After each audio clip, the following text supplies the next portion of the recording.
tie. It's the 1-1-1 Wareham Gatemen against the 0-2-1 Hyannis Harbor Hawks today. A 2 o'clock first pitch at McKeon Park. Gabe Genovese here with you alongside Jonah Karp. And before we get into today's game, let's break down yesterday a little bit. The bats finally came alive for Wareham. Best offensive game so far for Wareham. Cam Guangarena coming up with another big RBI hit. That's now 2 in 3 games for the catcher. So he continues to be that guy that the Gatemen need to step up to be that clutch player. Cam Guangarena has been that guy. 10 hits yesterday. Let's see if they can keep the train moving. It was a 4-4 tie. Let's take a look at the highlights from last night.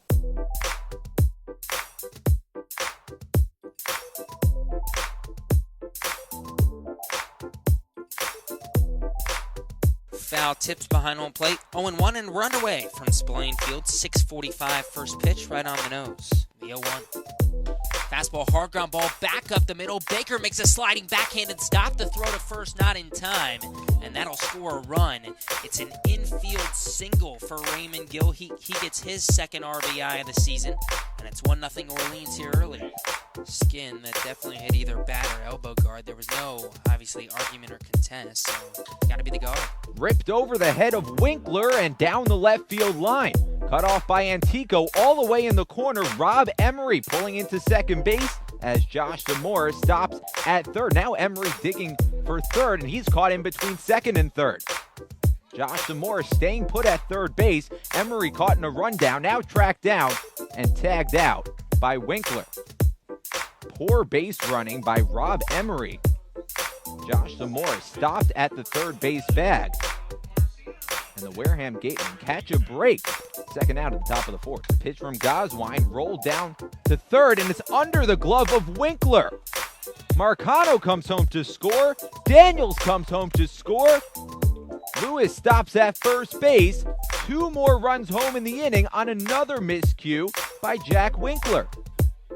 Man on first with 2 away now. Benjamin Sims, first pitch, line drive in the air. Out to left center field. That'll drop in for a base hit. Cut off by Frioni. Digging for second base is Benjamin Sims. He'll pull in safely, and now 2 in scoring position for the Wareham Gatemen with Mike Antico coming up. Thomas at third, Sims at second, Antico at first. The pitch, breaking ball, back up the middle, and through for a base hit. Thomas comes home to score. Benjamin Sims right behind him. The throw goes into third, and everybody's safe. Jack Winkler pulls into second base with a 2-run double, and it's 4-2 Orleans. High chopper over the glove of Lines toward the center of the diamond. Late throw over to first, not in time. Antico comes home to score. Winkler stops at third. Otsuka pulls in at first with an infield single. And it's just a 1-run difference. It's the pitch. Cracked in the air, deep to right center field, chasing Daniels back. Troiani going back. It's over the head of Daniels in right center field. Adrian Del Castillo rounds third. He'll be waved around. The throw to the plate's a good one, but not in time. And the Gatemen have tied it. Cam Guangarena, with 2 away in the bottom of the 7th inning, comes through with an RBI double, and it's 4-4. 1-2 from Fleming. Line drive right field, slicing toward the line, it lands. Otsuka couldn't get there, and it rolls all the way to the wall.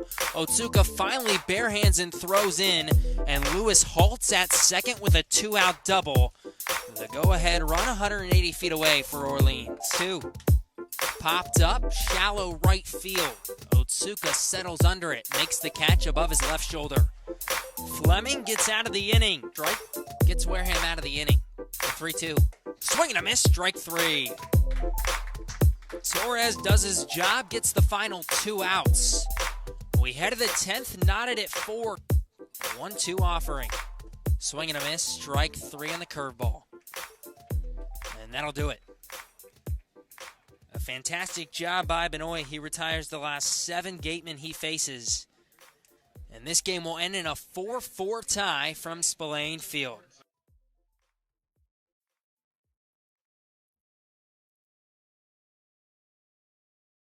For the highlights from last night, a 4-4 tie between Wareham and Orleans. And not only did the Gatemen have their best offensive night of the season with 10 hits, the pitching was pretty good as well. Well, the pitching staff as a whole only allowed 5 hits through 10 innings. That's pretty darn impressive. One pitcher that stood out, Will Fleming from Wake Forest. The dude was throwing gas, mid-90s with his fastball, and then the wipeout slider. Boy, he's fun to watch. And now it'll be Wareham and Hyannis today. Addison Van Patten's on the other side of this break with manager Jerry Weinstein.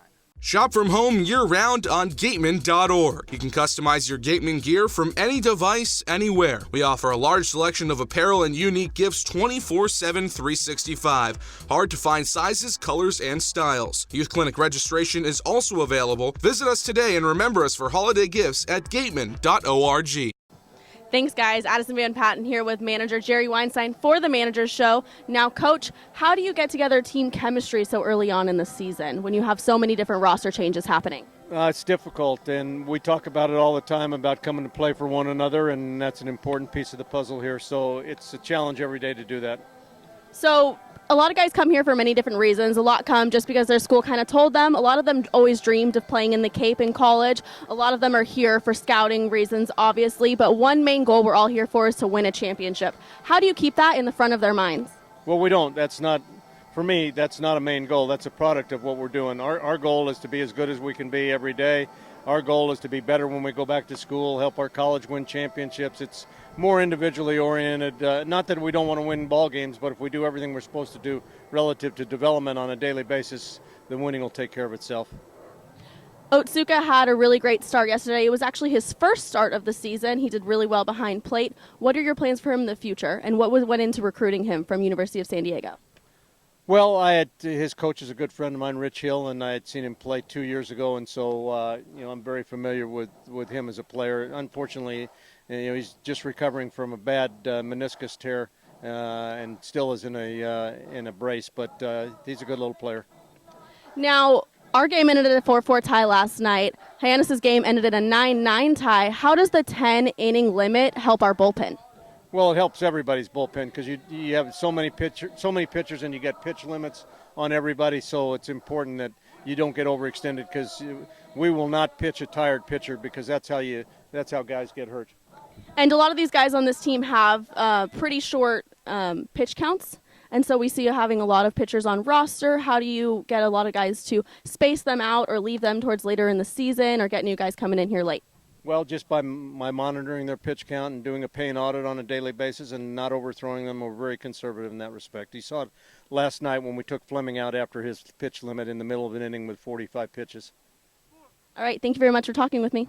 Thanks so much, Addison. Welcome inside Around the Cape segment here on the Gatemen Pregame Show on GBN. I'm Javid Blake, alongside me, Ryan LeMay, taking you around the Cape today. But first, let's recap last night's matchups. The first one in Harwich, Chatham winning 5-0 against them. Luke Bartnicki with the win, Buddy Hayward with the loss. You said yesterday, Ryan, about Chatham, they were very much an average team. Did they impress you last night with that 5-0 Yeah, I victory? think I definitely jumped the gun on the Chatham team. I wasn't impressed because they came from behind in 2 different games to win, and I wasn't really sure that they had what it takes to win games convincingly, but as we saw last night, they won 5-0 against Harwich. They might have what it takes to make another run this season. And the pitching very well that game as well. A shutout against Harwich, 5 runs on the board as well. They did allow 7 hits, but not letting runners score was a big thing. Yeah, that's just good fundamental baseball. I mean, they gave up a lot of hits, but they had the defense and the pitching to get out of those, jams and stuff. So I think it was overall a very good effort by Chatham last night. Now, one of the big things we touched on Around the Cape yesterday was the Falmouth pitching staff, who coming into yesterday's game had only a .50 ERA. Yes, 0.50 ERA through their first 2 games.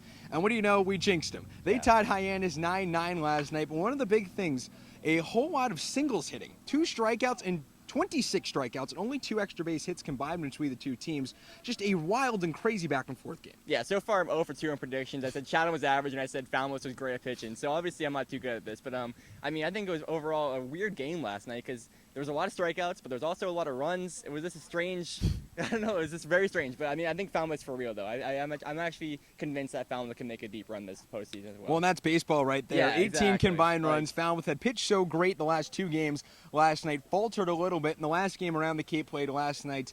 Katuitt beating Brewster in Brewster, 8-2 the final score. Beck Way with the victory, Jimmy Ramsey with the loss, and Joseph Nahas with the save. But for Katuitt, you said yesterday they were looking like a very good team. They showed that last night against Brewster. Okay, finally I have a prediction that was correct. Katuitt is a very good baseball team. They showed it last night. scoring 8 runs. I mean, overall, a very bad night for pitchers in general in the Cape League. A lot of runs scored, and Katuitt has a very good offense. A lot of powerful bats on that roster. Maybe the only pitchers that got saved was the YD pitching staff last night against Bourne. That game got rained out. But when we come back here and Around the Cape on the Gatemen pregame show right here on GBN, we'll break down all of tonight's matchups and what you need to know for Around the Cape. We'll be back right after this. Shop from home year-round on Gatemen.org. You can customize your Gatemen gear from any device, anywhere. We offer a large selection of apparel and unique gifts 24/7, 365. Hard to find sizes, colors, and styles. Youth Clinic registration is also available. Visit us today and remember us for holiday gifts at Gatemen.org. Well, folks, welcome back inside Around the Cape here in the Gatemen pregame show on GBN. I'm Javid Blake alongside Ryan O'May. Ryan, now let's take a look around the Cape League today, and we'll start off with the Harwich Mariners at 1-2 facing off against the Katuitt Kettleers at 3-1. For Harwich, it's Nick Stewart out of James Madison, and for Katuitt, it's Jackson Wolf out of West Virginia. What's intriguing to you about this matchup today? Just to see Katuitt's offense go at it again. I mean, they've shown that they can pitch, they can bat as well. I mean, Katuitt really has it all going for them right now, so I'm curious to see if they can keep that run going. And Katuitt, 3-1 on the season, trying to get that 4th victory, trying to get to 8 points. And they've done very well so far today, but the man on the mound today, Jackson Wolf out of West Virginia, a 4.88 ERA and a 2-4 record in 69 innings pitched. One of the big things for him, he did have 50 strikeouts, so he can power you, and he hopefully, for the Katuitt Kettleer fans, he can power over the Harwich offense. Yeah, it's not. I mean, if I'm a Katuitt fan, I'm not really hopeful of those kind of stats from him. But I mean, who knows? Maybe Wolf will be a stud this summer on the Cape, and not as much in college. But we'll see what in store today for him. Well, and we've seen that a lot with pitchers over the years. They don't do so well in college, but it's all about maturity here on the Cape. You're playing against the best, and really to see who rises to the occasion. And we'll see if Jackson Wolf and the Katuitt Kettleers can do it once again and get that 4th victory this season. But now moving over from Katuitt to Falmouth against a team that allowed 9 runs last night, trying to get back to their winning ways. Tonight, they're 2-0-1. They're facing off against the Bourne Braves at 0-2. Last night for Bourne, they got rained out, but on the mound for them will be Coley Dunlip out of Yukon. For Falmouth, it'll be Chris Gonzalez out of Stetson. And Chris Gonzalez, a very good pitcher at a 3.4 ERA and a 7-3 record, pitched 92 innings for the Stetson Hatters earlier this spring. Yeah, I mean, I was wrong yesterday about Falmouth when I said they would win easily, but today I'm going to say they're going to win easily. I'm sure of that prediction. They're playing a very bad Bourne team. I'm sure about this one. Falmouth's going to win a big blowout. Call them now. And Bourne trying to win their first game of the season for the Falmouth Commodores. They're just trying to continue that pitching dominance that didn't show up last night, but with Chris Gonzalez, the Stetson Hatters on the mound, they got to have a good chance to do it. Yeah, I think Falmouth has an identity of great pitchers, and they'll get back to that today with Gonzalez on the mound. He obviously shown that he's a good pitcher in college, so I expect more of the same from him in this summer on the Cape. And now we'll move over to the Orleans Firebirds. The Gatemen played last night. They tied at a 4-4 score. They're at 2-1-1. They're at home today against the Brewster Whitecaps, who are 0-3, still looking for that very first win of the season. Brewster hasn't announced a starting pitcher yet before Orleans. It'll be Owen Schartz out of Nevada, a 5.96 ERA. But one of the big things for him this spring was control. 35 walks in 68 innings pitched and a 3-8 record to go along with that. Yeah, if I'm an Orleans fan, I'm kind of scared about seeing those stats. But honestly, I wasn't really impressed with Orleans' offense either last night. Only mustering 3 hits in the entire game. I mean, they might have scored 4 runs, but it was mostly because of Wareham's faults on defense. And I don't think it was as much to do with what Orleans did on offense. So I'm not really hopeful for Orleans today, even though they're playing the 0-3 Brewster Whitecaps. So we'll see what's in store for them as well today. And for Orleans, really the big thing they did is capitalize on Wareham's errors. They had 3 all in 1 inning, but it contributed to 3 big runs for the Firebirds. Yeah, Orleans really capitalized on the mistakes that Wareham made. Wareham definitely should have won that game last night, but I'm not sure I'm still sold on this Orleans team going forward. When you had to think, if that game went longer than the maximum of 10 innings, that the game would have been able to pull that out. But nonetheless, a 4-4 tie gave the Orleans Firebirds their first tie of the season. And the final game on the Cape today will be the Chatham Anglers at 3-1 against the YD Red Sox at 2-1. YD has not named a starting pitcher yet, but for Chatham, it'll be Colby Kubicek, 1-0 already in the Cape League season from Texas. Had 15 strikeouts and 18 innings pitched, but the thing for him was letting runs score at a 6.5 ERA. Yeah, I mean, Kubicek, it was his freshman year in the Big 12. Very tough conference to play baseball in, so I expect to be fine this summer on the Cape. And it's interesting that he seems to be more of a bullpen guy for Texas, but now he's getting some starts on the Cape. So I'm curious to see how he does in a different role this summer, but I expect some good things out of him. When it's almost like Texas is trying to convert him towards that weekend starting role for at least his sophomore season, maybe a midday week starter for his sophomore season, trying to transition him towards being one of the Friday, Saturday, Sunday starters for the Longhorns in the future. I mean, it's a tough test for him as well, going against the YD offense. We saw what they did against Wareham and Boston. YD has a very powerful offense, and they can score runs at will with not just one batter, as we saw with Eister, but multiple batters. So he may have a tough test today against that YD powerful offense. So this has been Around the Cape here on the Gatemen pregame show on GBN. When we come back from break, we'll send it back to Jonah and Gabe to break down the starting lineups and the starting pitching matchup before we get things started from McKeon Park here in Hyannis. Shop from home year-round on Gatemen.org. You can customize your Gatemen gear from any device, anywhere. We offer a large selection of apparel and unique gifts 24/7, 365. Hard to find sizes, colors, and styles. Youth Clinic registration is also available. Visit us today and remember us for holiday gifts at Gatemen.org. Thanks, Javik and Ryan, for taking us around the Cape. Today at McKeon Park, it's the 1-1-1 Wareham Gatemen against the 0-2-1 Hyannis Harbor Hawks. Starting lineups are in. Who's your player to watch for Hyannis? Hunter Goodman out of Memphis, a .326 batting average this year, 13 homers, over 60 RBIs. As a catcher, today he's the DH and batting cleanup for Hyannis. For Wareham, there's several choices because of the 10 hits last night, but who you got for the Gatemen? Darren Baker's red hot, 3 hits, hits in his first 3 games, and his first multi-hit game last night. So he's swinging a hot bat, probably the hottest in the lineup right now. He's my player to watch. Starting pitchers for today, it's Patrick Fredrickson out of Minnesota for Hyannis. Yeah, Patrick Fredrickson with 5 strikeouts against Ohio State, a team that was in the NCAA tournament. So that's somebody, that's a stat that maybe will catch your eye. For the Gatemen today, it's Nick Richmond, the righty out of Pfeiffer. Yeah, Pfeiffer, a D3 school, but he impressed this year in a D3 school. 64 innings pitched, an ERA of 1.82. This is a guy who knows how to pitch. Excited to watch him play.